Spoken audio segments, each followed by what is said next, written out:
everybody, my name is Marzen Borja, UST Communication Arts graduate, Gen Z, and freelance artist. Hi guys!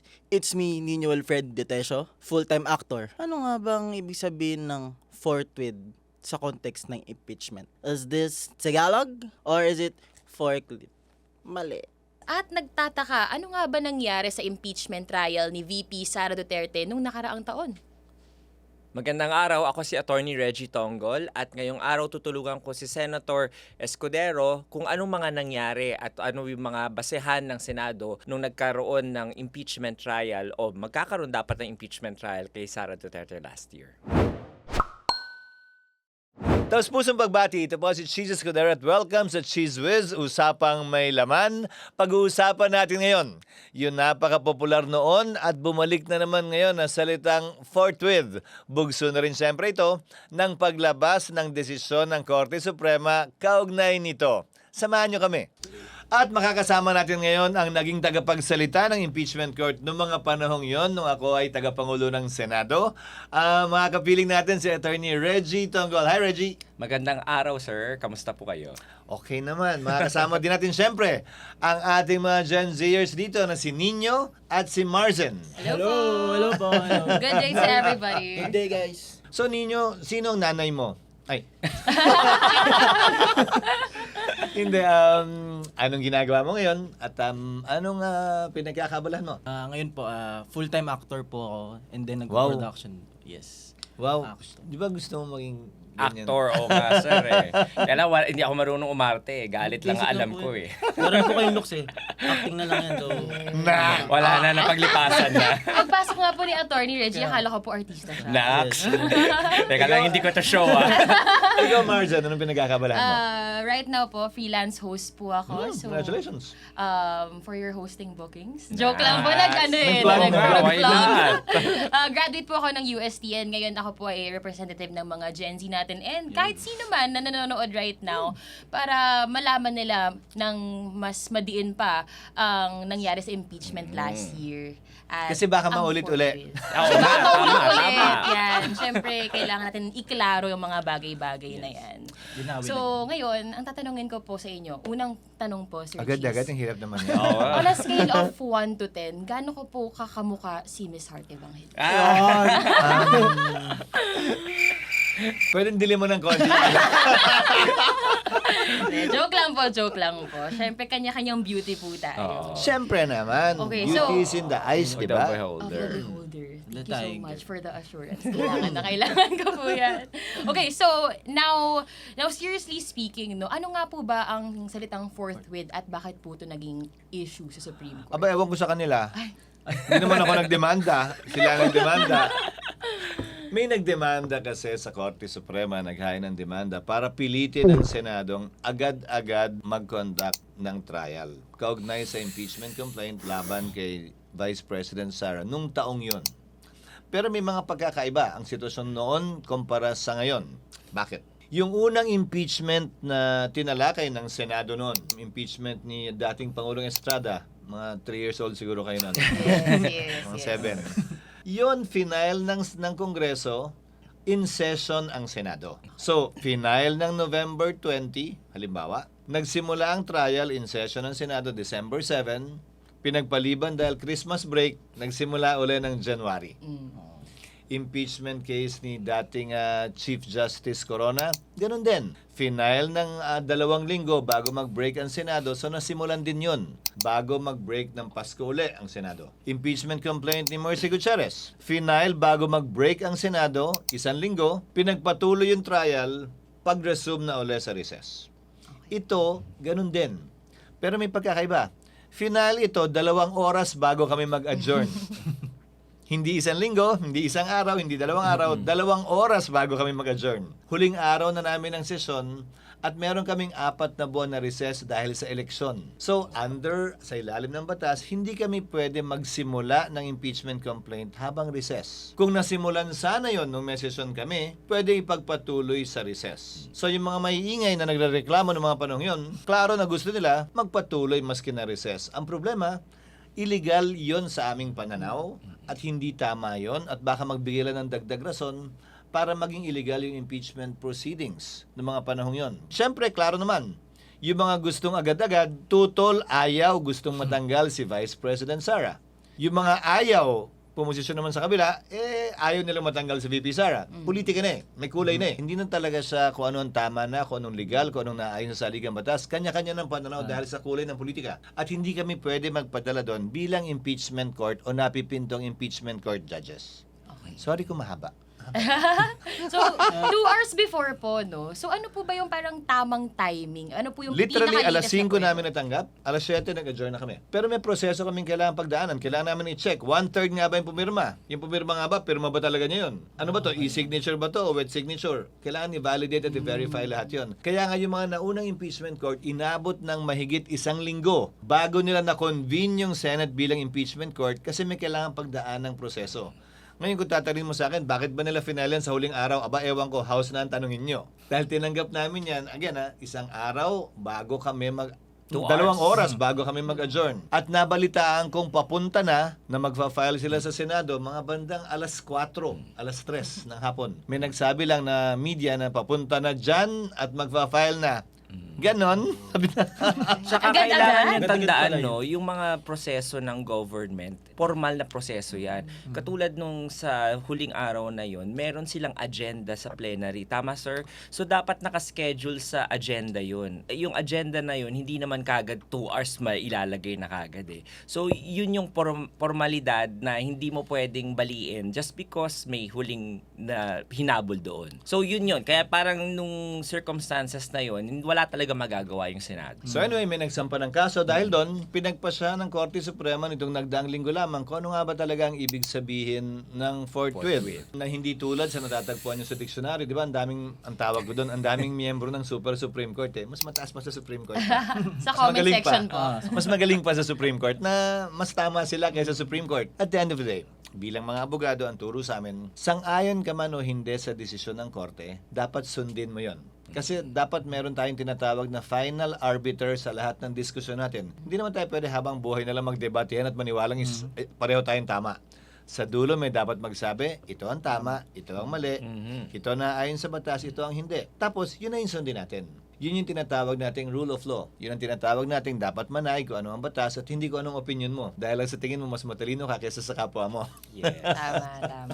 So, mostly mga nasa comment section, usually mga ganyan, out of emotions lang din sila nagko-comment Basta na lang sila nagko-comment. Which is definitely something na hindi dapat grounds for decision making. Pero pag nag-comment din kasi sila dahil na politically charged na to, either anti-Duterte ka o pro-Duterte ka, di ba? DDS ka o anti-DDS ka o pro kung sino ka, yun yung posisyon nila na hindi kami pwedeng maging bahagi nun. Hindi kami dapat sumama sa kampihang yon bilang mga miyembro ng impeachment court nung panahong yon. O baka sa darating na linggo. So, no biases were made. Yes, no biases were made. We were just lahat po tayo nakasunod lang po sa sinasabi ng batas. Sa batas basically. talaga dapat. Ganon dapat. Kaya nga ang simbolo ng batas, di ba, babaeng nakapiring? Yes. Di ba na may hawak na timbangan? Yes. Dahil ibig sabihin nun, dapat pantay ang pagtrato, walang tinitingnan, walang tinititigan. Walang pinoprotect. Ay, hindi. Diba? Pinoprotektahan ang sambayanang Anong Pilipino. channel yan? Mali yun mali. Mali. Walang tinitingnan, walang tinititigan, walang kinikilala. Kaya nakapiring ang babaeng may simbolo ng hustisya. Yes. Okay. Pero nakikinig lang, sir, sa argument. So, nung mga time na yun, sir, sa tingin nyo ba parang dapat mas narinig ba ng mga tao yung rason ng Senado tungkol dun sa bakit may delay? Baka hindi nila naiintindihan, sir. Kasi nada-drown out yata tayo nung mga comments at saka ng mga ibang mga Hindi, experts. Dahil, syempre, kahit anong masamang balita o kontra, syempre, balita yon. Pag magandang balita, edi syempre, hindi balita. So, mas maraming atensyon binibigay palagi yun doon. Subalit, ulitin ko, bilang korte, bilang miyembro ng impeachment court, bilang miyembro ng Senado, hindi kami dapat magpadala sa mga partisan na mga boses. Na klaro namang tuto lang sa nasasakdal o pabor sa nasasakdal, hindi namin dapat pakinggan o hindi rin kami dapat magpadala dapat sa mga yon. Itong paparating na impeachment at mukhang papunta tayo dun muli. Sana maging ganun pa rin yung mga impeachment court judges natin, mga miyembro ng Senado sa ngayon. hindi sila dapat magpadala kung sinong mas maingay. Nangyari na yan, di ba, sa Biblia? Ang kung sino yung mas malakas sumigaw, may napako nga sa krus dahil doon, di ba? Oh, yeah. Dahil mas Oh, malakas mob rule, sumigaw. mob rule. Hindi palakasan ng boses to. Hindi padamihan ito. Hindi to eleksyon at botohan. Kung sino mas popular. Ang dapat sundan at tusugan kung ano yung naaayon sa batas at kung ano yung tama. At kung ano yung magbibigay ng karapatan, lalo na sa nasasakdal at pati na rin yung nagrereklamo na marinig ang magkabilang panig nila. Ilan taon na pa kayo nung nangyari yun? Last year pala yun. Last year Last lang, year. sir. Last year lang. Noong mga panahon yun, aktibo ba kayo nakilahok doon sa isyong yun? O wala lang? Ako Or po, parang ano, bahala kayo dyan, ang gulo-gulo nyo, ang ingay nyo? Ako po siguro nakatingin lang talaga ako sa dun sa mga sinasabi po syempre ng kapwa ko din. Pero ako kasi mas ako sa batas talaga eh. Ako wala pong ganong alam sa batas talaga, to be honest. Pero mas dapat dun tayo sa tama at sa tamang proseso. Popular man o hindi? Oh, Yes. Yes. Ganun naman talaga dapat. Kasi nga, ulitin ko, hindi eleksyon ang batas. Hindi eleksyon ang desisyon ng korte. Bagaman botohan ang impeachment, hindi siya dapat papogian o pagandahang lalaki o pagandahang babae. Hindi to popularity contest. Ikaw, Marjan, Nung time Nung po na panahon yun, ako mostly, nagre-react lang din po ako. And syempre, Filipino scrub mentality ko ano yung majority ng reaction. Parang yun yung nangyayari sa utak ko. Syempre, gusto ko rin malaman kung ano nga ba talaga yung totoong ibig sabihin. So, research po ako, like, by myself. And I think everyone should also do that, no? Hindi yung nagpapadala lang tayo sa mga comments ng kung sino-sino. tama yan. Sa kung saang mang social media application. Gawin nyo po yung nararapat, which is mag-research po So, kayo. ano yung stand mo nun? Yung stand ko po nun. Dapat madaliin ba? O okay lang na tumagal ng Well, a few months after the election?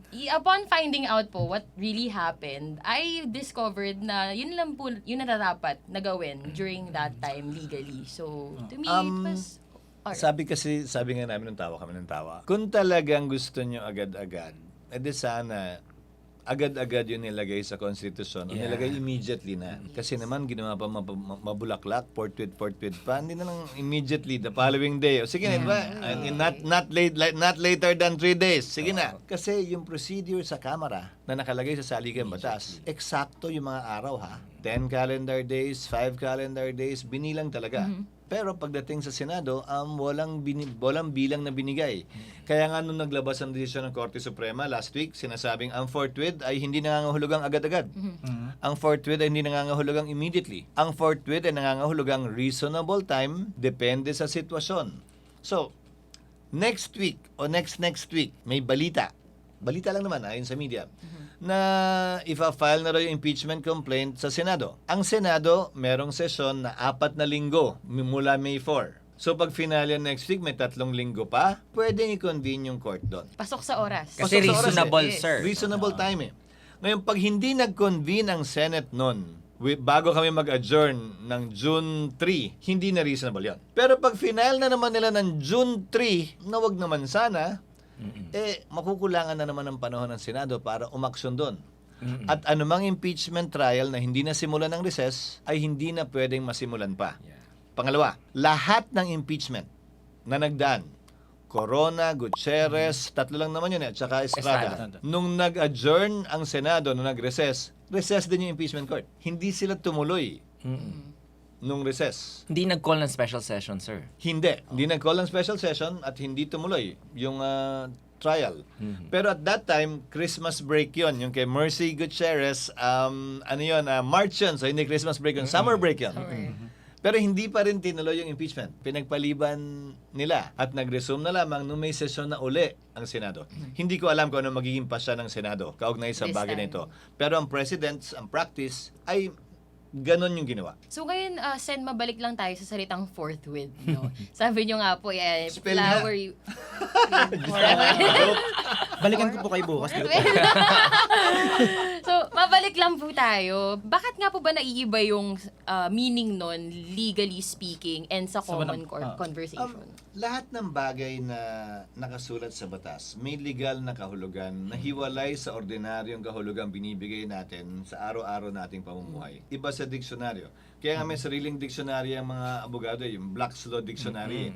Kasi yun, nakabata yun sa mga naging desisyon at interpretasyon ng Korte ng Amerika man o ng Pilipinas kaugnay sa mga salitang ginagamit. Law uses a very precise language. Hindi po pwedeng gamitin mo lang ng pabalang o bahala na si Batman tapos iisipin mo walang kahulugan yon.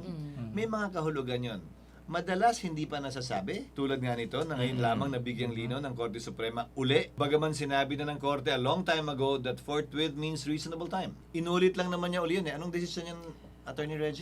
Yun yung Fisher versus Ambler, 1902 case yun. So around 124 years na ngayon, sir, yun, na meron. At the time na pinasay yung 1986 Constitution, 80 years na yung definition na yun ng forthwith. Ngayon, kaya nila sinasabi yon na sinasite niya US case. Kasi At nasa Philippine case yun, sir. Sa unbank dito sa Pilipinas. nasa ilalim tayo ng Amerika noon. Yes, at the time So nasa ilalim tayo ng Korte Suprema ng Amerika. So yung mga desisyon ng Korte Suprema ng Amerika ay aplikable Applicable dito sa sa atin. Pilipinas dahil territory tayo ng United States. Pero binding pa rin yung mga desisyon na yun sa atin hanggang ngayon. So as early as 1902, sinabi na nga yun eh. Na-reiterate lang uli ngayong 2026. So Tama. 124 years, tama, sir. 124 years after. Inulit lang uli ng Korte Suprema ng Pilipinas yung naging desisyon ng Korte Suprema ng Estados Unidos dito sa Pilipinas. Grabe, sir. Siguro, uno ka nung sa history. Grabe, no? Mukha nga, Ibang taon mukha nga talagang yan, very, no? very clear and specific. Hindi. Mukhang uno po kayo pareho. Natutunan ko na lang yun, hindi ko nasagot sa exam eh. We learn from our mistakes, Ika. Tama yun. Ngayon, klaro na po Diba? sa amin at sana sa inyo rin pong Yes. manonood. So dagdag ko lang no, doon sa forthwith na yan, talagang may primary tsaka secondary meaning. Sinasabi rin niya ni Justice Ascuna na siya yung nag-propose nung Salitang yung yun. provision na yun, salitang yun doon. So isipin mo, tama si Sir kanina, kung gusto nilang immediately yun, dapat nilagay nila immediately, di ba? Para wala Yes. nang doubt. Or kung gusto nilang mabilis, dapat may time frame. Pero yun yung purpose nila because they don't know the circumstances in the future. Kaya they know na meron ng ganong case na 80 years old na nung time ng 1986. So i-apply na lang natin to within reasonable time depending on the circumstance. Yun yung talagang parang ibig sabihin ng forthwith. At yun yung eksaktong kasong inihain. Oo. Naghain sila ng kaso laban sa amin sa Senado, kabilang ako, na sinasabing unreasonable yung ginawa namin. Na gumawa daw kami ng tinatawag na grave abuse of discretion amounting to lack or excess of jurisdiction nung hindi namin agad-agad dininig o nag-trial kami agad-agad. Sabi ng korte, wala kaming ginawang ganun. Wala kaming inabuso, wala kaming nilabag. Yung ginawa namin ay naaayon sa konstitusyon at sa saligang batas at sa rules din namin. Pero kung papipiliin ka, kung sakasakali o ako muli, pagdadaanan ko yun, merong Latin na kasabihan o legal principle ex abundanti cautela, with an abundance of caution. Pwede po ba? Na-nosebleed ba kayo? Na-nosebleed ba? Ex abundanti cautela. Parang kulang yung acting mo na na. Wala. Hindi, level 1 pa lang po yun. Out of an abundance of caution. Meaning, kung may gagawin ka, pwede mo namang gawin ng bara-bara eh. Pero kung may gagawin ka, pwede mo rin namang gawin na may buong ingat. Yun ang pinili naming kurso. Fast forward tayo ng konti May pending case na sa Supreme Court na kino-question yung impeachment laban kay VP Sara. Ang claim nung nagdemanda, hindi sumunod ang Kamara sa rules nila.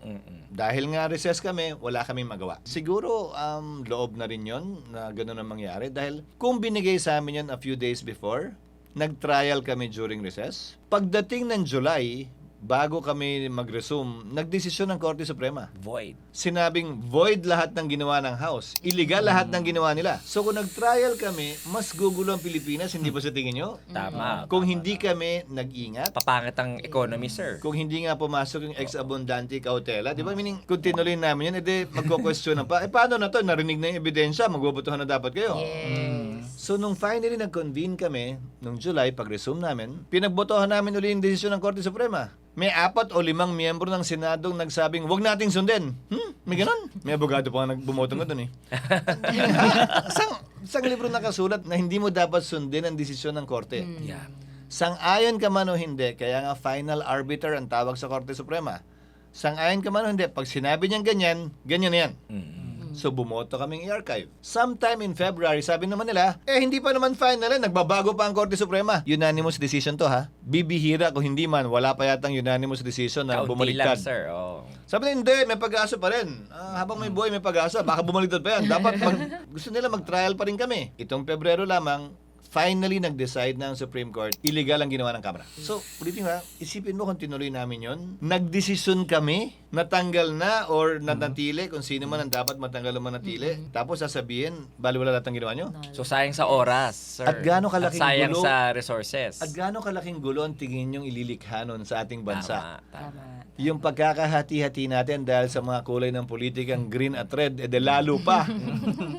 Yung pagkakahati-hati nga natin sa salitang forthwith, ganyan nakatindi. Ano pa kaya yung ganito kalaking gulong gagawin natin at papasukan natin? So, I think it was providential too. Naging prudent yung Senado noong mga panahon yon kesa naging pabaya, nag-ura-urada, minadali, at nakinig sa ingay lamang.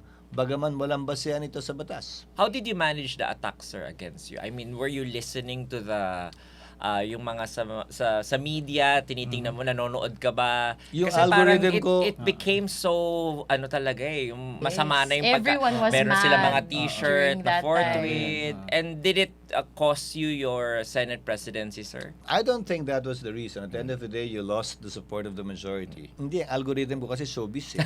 Ang algorithm ko, hindi, meaning, so ang algorithm ko sa TikTok, hindi ko nakikita yun eh. Di ba, you get to decide to maintain your peace. Kesa naman, susubaybayan mo lahat, lahat ng banat, bira, lahat. Algorithm ko, showbiz. Akala ko po yung algorithm niyo po yung mga AI na mga hayop na nagiging may love team, gano'n. Talaga, Mga putos may ganun nagiging ba? tao. Mga Yun, ano, gano'n. Mga Ah, showbiz. wala. Pwede ko rin hanapin. Puro showbiz lang. Pwede ko rin hanapin yun. Sige. So, sa side niyo po, parang hindi naman po siya naka-affect so much. Una akong tumakbo, lahat yata binato sa akin. Iba ang kasarian ko, adik ako, lasenggo ako, babaero ako, lalakero ako, lahat yata binato sa akin. Nung unang Kamukha mo takbo si ko pa lang. Bamboo. Nung unang takbo ko pa lang. Oh! Isang kanta ng... Crush ko po si Kasama Bamboo yun, nung sir, nanonood di ng ba? The Oh. Voice. Hindi naman batikos yun eh. Compliment Puri yun. po yun. Compliment yun eh. Compliment. So, ilang taon ako nung una ako tumakbo? 28 years old. So, unang takbo ko pa lang, wala nga lang social media nun. So, narinig mo lang yung mga batiko sa radyo, sa local TV dahil congressman yung May tinakuhan choice ko ka na. to tune out. Oh, may choice ka na wag manood. May choice ka magbasahin yung local newspaper. Pag, alam mo yan, pag alam mong, sir, headline ka, wag mo nang pakita sa akin, pambalot yung mga tinapay mo. Okay, Sa so hindi ka social po media, ganun din. curious sa mga sinasabi ng mga tao about you. Hindi naman basta hindi totoo. Hindi kung totoo, wala, kahit naman hindi na sabihin, totoo pa rin. You know your truth. Pag sinabi nilang hindi naman totoo, bakit ka rin papaapekto? I love that. Hindi, di ba? Again, when you get to my age, I won't say Wait Ano, lang, sir? how old po ba kayo? Para malinawan kami kung ano. 56. Oh my I was born in gosh! 1969. When you get to my age, you get to value more than anything else, your peace. Yun yung isa sa pinakamahalaga para sa'yo. Pero yun po, paano po natin masisiguro na hindi maabuso yung fourth feed na ano na sinasabi po? Pwedeng abusuin yung forthwith sa magkabilang banda. Minadali, inagad-agad talaga. Or dinelay o pinatagal, unduly din. Things have to be ascertained and be made sure of. At hindi magagawa yan sa loob ng 1 oras lamang o 2 oras siguro. Tama. Tsaka pag naipasa na kasi yung articles of impeachment sa Senado, may process na yan sa rules of impeachment nila. So, yung Senate President will say to the House Speaker na, oh, we will take proper order of this, at itong oras at araw na ito, ipresenta nyo sa amin yung articles of impeachment. And only after presenting, dun pala magko-convene. So, yun yung sinasabi ko kanina, may formality talaga. Yes. So, yun yung ginawa ni Sir. Parang he has to take those steps. Nag-inform siya kay House Speaker Martin Romualdez before. Tapos, nag-set siya ng time na pagbalik ng June ng kanilang session, doon magpapresenta ng articles of impeachment yung Congress. So, pero mag-e-elect rin sila ng prosecutors. Kasi yung prosecutors nila yung magpe-present doon eh. At that time nagkaroon na election. So sino ba yung prosecutor? Paano yung Pero binadali ni Sir yun. Ilang araw pa lang nag-convene na siya at nagpa-swear in na siya. But during the interregnum, nung paghihintay natin na 4 na buwan, nagpagawa na si Sir ng mga robes, yung physical nung impeachment court, pinaayos niya na, order na siya doon sa ng accounts ng Senate para maglaan na ng budget for that, yung scheduling, umaga ba, hapon ba yung impeachment process na mangyayari. So lahat yun inayos na during that 4 months while busy pa yung mga tao sa elections. Tama yun, walang unreasonableness sa nangyari. Kanina po, attorney, nabanggit niyo po na hindi naman din nakalagay doon sa kaso na it should be done immediately, no? Or after 2 days. After 1 day. Pagka, Or let's the say, next day. in a situation na nakalagay po doon na should be done immediately, would things have been different? Ako hindi pa rin. Kasi sir, isipin nyo may proseso nga eh. Yung katulad sabi ko, may rules of impeachment eh. Yung unang-unang, pag sinabi mong nandun ka na sa impeachment process, yun yung pag-take ng Senado ni Senate President na, ay, may articles of impeachment. I will take proper order of things. Pero before he does that, papacheck niya muna sa Secretary General, tama ba yung mga signatures na yan, mga House Representatives ba talaga yung mga peke ba tong, original ba tong ganto? So, titingnan lahat ni sir yun. Hindi lang, magpaka-practical tayo. Okay. Sinampa ng, ano mong petsa ngayon? May 4? May 4, Kunwari, sir. May 4 next week, sinampa? May the fourth with. May 4? May the fourth window. May 4 sinampa. Kunwari sa Senate. Ang huling sabi ng liderato ng Senado yata ay agad-agad, The kinabukasan. next day. May 5, impeachment court. Anong gagawin namin? Ganun na po. Hindi. Anong gagawin namin? Wala pang notice yung prosecutor. Wala pang notice yung defense counsel. You have to give them at least 3 days notice. At least, ha? So, clearly, hindi pwedeng kinabukasan kasi kailangan mo magpadala muna ng notice. Di ba? Na magkakaroon ng pagdinig, ikaw konbinto, magpunta kayo. At saka sa ngayon, wala pang na-elect na prosecutors ang Kamara. Yes. So, sino na-notify namin? Sila din naman may prosesong dapat sundan. At ulitin ko, ano mang bagay na minadali natin, pagligo, paglakad, pagkain, di ba hindi madalas maganda ang kinakalabasan? Bilisan mo, Naimpacho ka. bilisan mo maligo, may Tama. hindi ka makukuskus. Bilisan mo kumain, baka may impacho ka. Bilisan mo masyado maglakad, baka madapa ka o matisod ka. Hindi lahat ng bagay ay minamadali dapat. At pag minadali mo, naghahabol ka na talaga. So, lahat talaga nadadaan dapat sa nakaproseso. Hindi. Sa hinahon. Sa mahinahon Ano yung na sinasabi niyo, sir? Meron kayong quotation eh. Ano yun? Is, yung prudence is the... Prudence is the better part of valor. Yeah. Kasabihan yun sa English na, di ba, mas magandang maging mahinahon at maingat sa lahat ng gawain mo kaysa magtapang-tapangan ka at sugod lang ng sugod. Do you feel vindicated po sa SC decision? Not only me, the Senate as an institution. Yes. Yes. The members of the Senate at that time of the 19th Congress. Yes. Because at that time, majority of the members of the Senate took the same position as I did. Ako more than anything, sir, vindication din to nung separation of powers. Kasi the court could have decided na immediately, pwedeng diniktahan niya By kagad yung themselves. Senado. Na parang, immediately yan, 10 days lang dapat yan, Senado. So pag ganun, wala nang room for discretion yung Senate. Pero because of yung interpretation sa Generalio na kaso na to, sinabi dong within a reasonable time, it may be longer or shorter, basta reasonable yung delay na yon, then I think it gives the Senate the power to see dun sa discretion niya kung may rules na ba dyan, baka nag-amend sila ng rules, adi mas matatagalan yon kasi ipapublish pa. So at least it gives the Senate that power to decide on its own ano ba talaga yung reasonable o hindi. May kasabihan sila na hindsight is always 20/20. Diba? Pag binalik Pag ka naman binalik mo ang isang bagay, sobrang linaw na ng pagkakakita mo doon.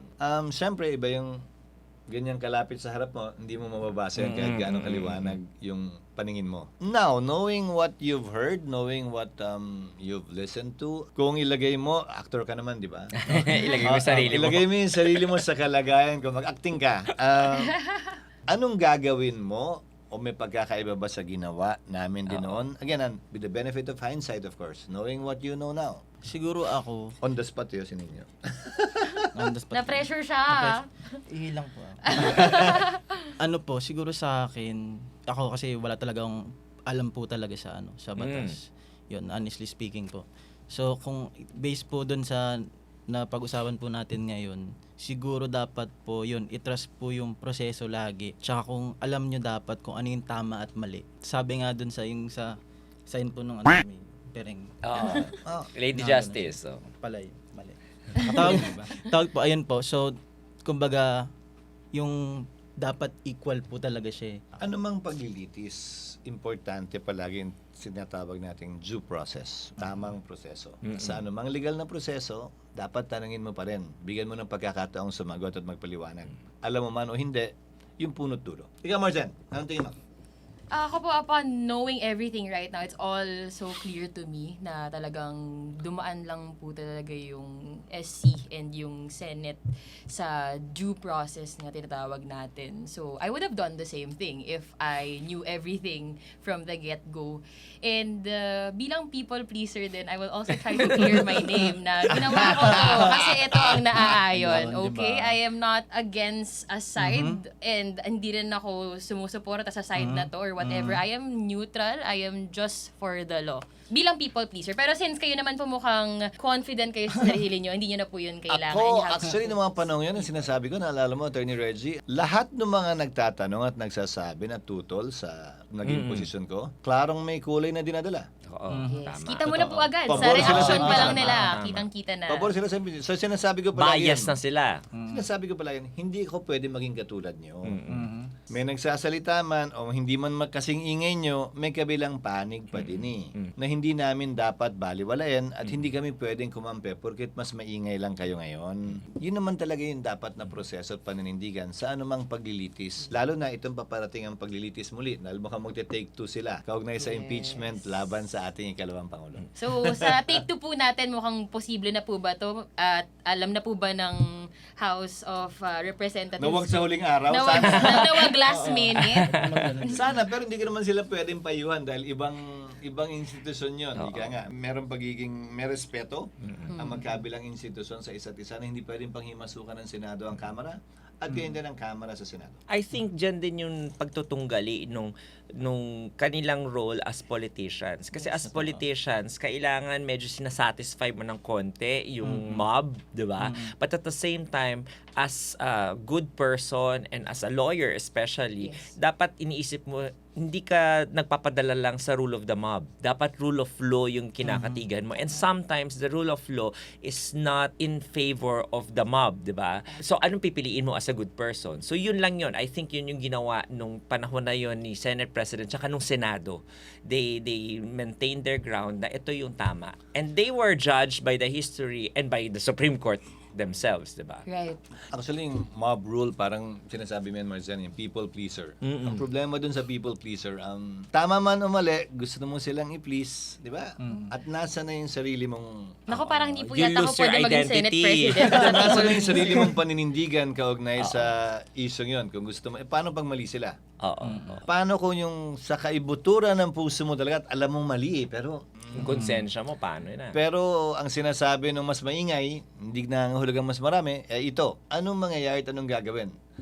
Bilang aktor, bilang host, kami bilang miyembro ng Senado, siya bilang abogado, darating at darating palagi yung panahon na kailangan mong tayuan, panindigan at paglaban kung ano yung tingin mong tama, kahit na ikaw yung nag-iisa, kahit na madaming kumukontra, na minsan nga, tulad ng pagkakataong ito, napapatunayan at nabivindicate ka kaugnay sa mga naunang pasya mo, gaano man kaingay yung mga boses na kumukontra sa iyo noon. I love that. Thank you so much for today's Yes, lessons. for today's- Meeting adjourned. Grabe. Sobrang dami ko pong natutunan today and sobrang nalinawan kasi to be honest, I was one of the people who were mad during that time. At kasi, At you lang daw, at you lang. At you lang. Ako na bala dito. sorry At you lang, po. at you lang. Ako lang sa hindi, sir. Pero it really goes to show na talagang pag mas nakakaalam ka, mas maiintindihan mo talaga yung kabuuang nangyayari, lalo na sa buong Pilipinas. Tama ka, lesson yung kanina sabi mo, di ba, nag-research ka. Yes. Lahat ng ganon i-research mo. Pareho pakinggan mo and then research mo. So that you can come up with your own decision. To cater to our audience naman, Yes. ano po yung mga gusto niyong iparating sa aming mga Gen Z? Gen Z. Bilang kami po ang future voice of Yes. the Philippines. Kami na to. Ano po ang gusto niyo pong ipahiwatig para Hindi po? lang voice ng Pilipinas, pero kayo na rin yung magpapasya para sa amin, We sa are the pagtanda future. namin. Kaugnay sa mga bagay na to. Sa ibang kapasidad man, hindi man miyembro ng Senado, miyembro ng lipunan, o boses na may dinadala, kayo na yung magpapasya nun. Sana, ulitin ko, kung ano ang pananaw at tingin yung tama, huwag kayo basta-basta magpadala sa uso, sa agos, o sa ingay. Dahil kung puro ganun na lang ang gagawin natin sa bawat isyong kakaharapin natin, walang kakahinatnan yung kababayan natin at yung bansa natin. At some point in time, may mga kailangan tumayo. Popular man o hindi. At may mga napangyayari din naman tulad ngayon, na nababangon yung puri mo. Binibindicate ka. Sinasabing tama yung iyong ginawa. Kaya yung mga maiingay noon, nawala na bigla. Ngayon, di ba?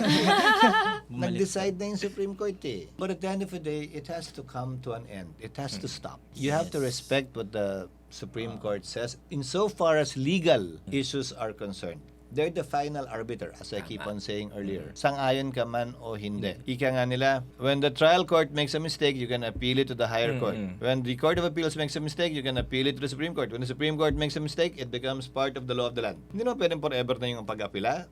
Sang-ayon man tayo, hindi. Dapat respetuhin natin at tanggapin natin yun. Kapag ka nagkaroon ng pagkakataon muli, hindi naman nakaukit sa bato yung desisyon eh. Pwede mong questionin uli. Pwedeng baguhin ng korte. O pwedeng i-affirm ng korte. Kung ano man ang maging pasya niya, dapat respetuhin at tanggapin pa rin natin. Anyway, mahaba na to. Mahaba na to at sana may napulot muli kayo na impormasyon at aral. Tiyak ko, kami may napulot din mula sa aming mga bisita ngayon. Si kay Attorney Reggie, kay Nino, kay Marzen. At sana po kayo din. Ika nga, move on, move forward. At mukhang may haharapin na naman tayong impeachment bilang isang bansa at bilang Senado. Magkita-kita na lang muli siguro tayo pagdating at pag nangyari yon. This has been Cheese Whiz, Usapang May Laman. At samahan niyo sana kami muli sa aming ibang episodes pa. Magandang araw sa inyong lahat.